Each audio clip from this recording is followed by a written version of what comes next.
It is overtime here again at Old Favorite Friday, where we are talking about incredible classic beers. And this week, I'm gonna grab off screen here, we have 60-minute IPA from Dogfish Head. Now, Ralph, obviously you do a lot of these videos with me, but every time we do a hoppy beer, I'm like, oh, Ralph is the perfect person to talk to, because Ralph is the hop guru here at Barrel of Monks.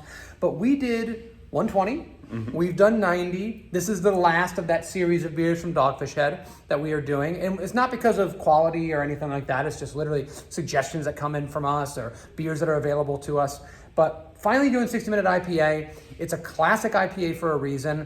What are your impressions? I mean, I know, let's first and foremost say, great beer, very unique IPA for especially this climate, where everything has to be tropical fruit, and it doesn't have a lot of those characteristics to it. It's a classic style IPA, not super high in bitterness, piney, resiny, a little bit of citrus fruit. I love this beer, and I wanted to see what you thought. Yeah.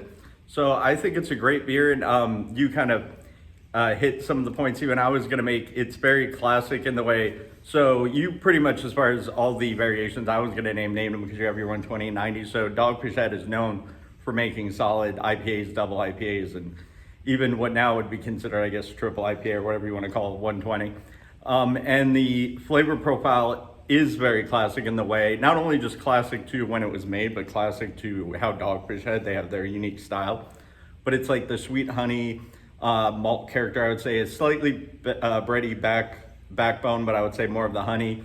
And then you get, when I think of the hops, I get a slight bitterness, but then I think of all the citrus where it's like lemon, orange, definitely grapefruit, but all those kind of old, what you would think of as classic CE hop citrus flavors. So I'm really enjoying this.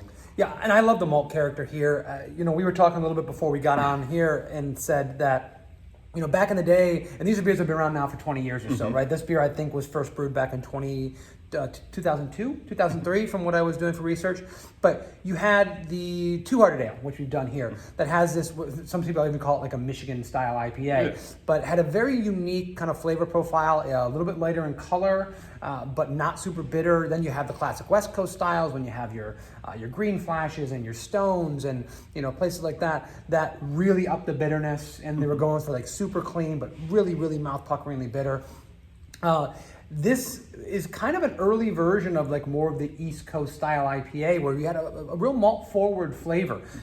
Gorgeous color. I mean, golden in color. The maltiness that you describe as honey or bready really, really comes out. And when we were doing the West Coast IPAs and going, oh my God, I love having a hoppy beer that's bitter. Yeah. I'm drinking this going, oh my God, I love having a hoppy beer that has some malt character to it, because now no one cares about that. They just want all of their hoppy beers just to taste like tropical fruit, and that's it. Yeah. And I was going to actually, I was going to say the same thing, but you already covered it. But this is definitely, to me, quintessential East Coast, which now if you even say East Coast, people automatically assume New England. Yeah. But when I hear East Coast, I think of this first, because this was East Coast for so long. I even remember when like the stone beers and all those were super huge, you would always hear about like its East Coast counterpart, and it would be something more like this, where it was more not malt driven per se, but by comparatively it was a little less bitterness, like you said, than the West Coast, and they were more malt forward, whereas it would follow a similar character, but even like by comparison, those were so heavily bitter. These would have been considered like their tropical counterpart, although by today's standards now, like you said, everything's tropical fruit. But yeah, it's interesting to even see that shift, because saying East Coast, who knows what people think of like nowadays. Oh, for sure. No, I'm glad that you point that out. And we always come back to this in this series, is talking about ubiquity and the fact that this beer is so widely available. And you can find it in so many places that people just it becomes part of the background, unfortunately. It's just a beer that, I love Dogfish Head 60 Minute. Haven't picked one up in 3 months, but I love that beer, and it's available in my local grocery store or what have you, convenience store. And I'm always just so happy when we're having this beer. And honestly, I haven't had a 60 Minute myself in quite a while. I have drank 90 Minute. I drink 90 a little bit more often, I would say. But when I have this beer, and I have other beers that we feature in this series all the time, I'm just overjoyed.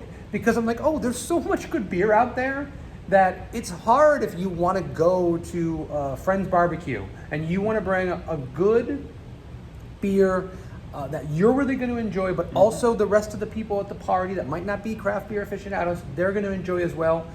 There's like a dozen good options at my local grocery store. Yeah. And I think I forget that sometimes.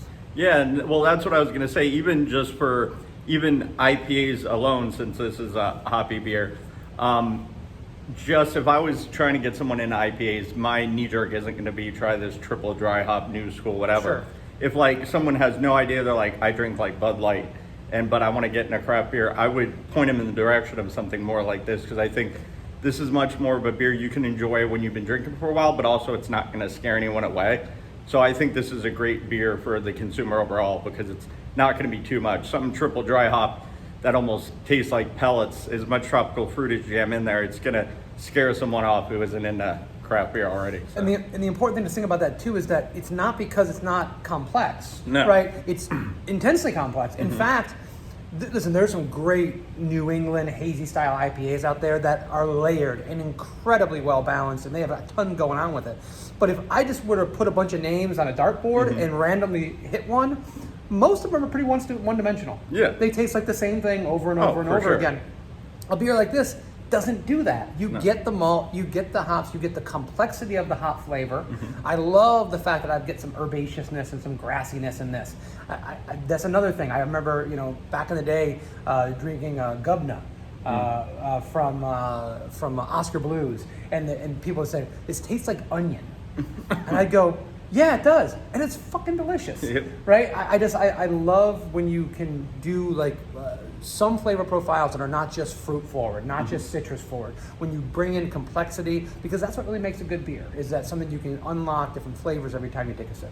Yeah, and I would agree and say this is in a way very like multifaceted beer, because each sip gives you a little something different, but that all works together. It's very in that way it has a great synergy, because it's all balancing each other out. And that kind of goes back to what you're saying about the New England beers. They might be the loudest beer in the room, but they don't always have that like synergy of everything working together. This is great for that. That is how I want to end that.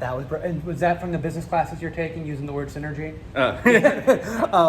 Anyway, guys, thank you so much for joining us again for Old Favorite Friday. Please let us know, what we should be drinking next week. Please go pick up some Dogfish Head 60 Minute. Please poke around on the channel and see some other great conversations between myself and Ralph, talking about great beers. And we have some guests on every now and then.